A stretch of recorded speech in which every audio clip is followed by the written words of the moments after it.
إحنا نجوم كلاس A بجيلنا. ليه التقليل والتنقيص؟ ليه إحنا هم تعبنا على نفسنا واشتغلنا وسوينا أغاني ناجحة وسوينا حفلات وموجودين على أرض الواقع. إحنا مو فقاعة. بذا فويس اليوم اللجنة رحمة رياض، نصيف زيتون وأحمد سعد كمان قالوا أنه وكأنه تم استبدال نجوم الصف الأول بنجوم أقل بدي أقول نجومية منهم، أو عمرا الفني أقل من النجوم يلي سبقوا وقعدوا على هذه الكراسي. أنا هاي بتموتني، يعني النجوم كلاس A ونجوم. شنو نجوم كلاس A ونجوم؟ ليش نجوم كلاس A ونجوم كلاس B؟ ليش يعني؟ إحنا نجوم جيلنا، إحنا نجوم كلاس A بجيلنا.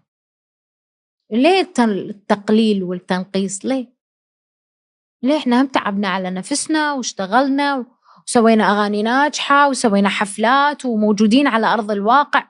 إحنا مو فقاعة، إحنا مو فنانين أصحاب أغنية واحدة واختفينا.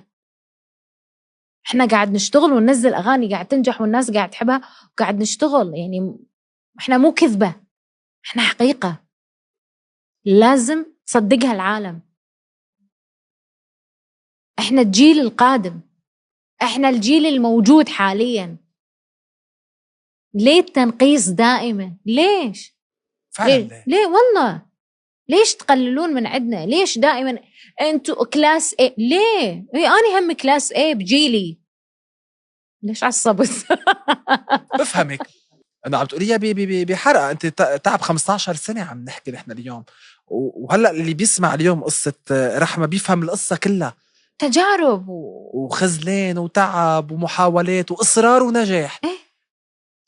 نجوم الصف الأول كل التقدير والاحترام لجهدهم وتعبهم.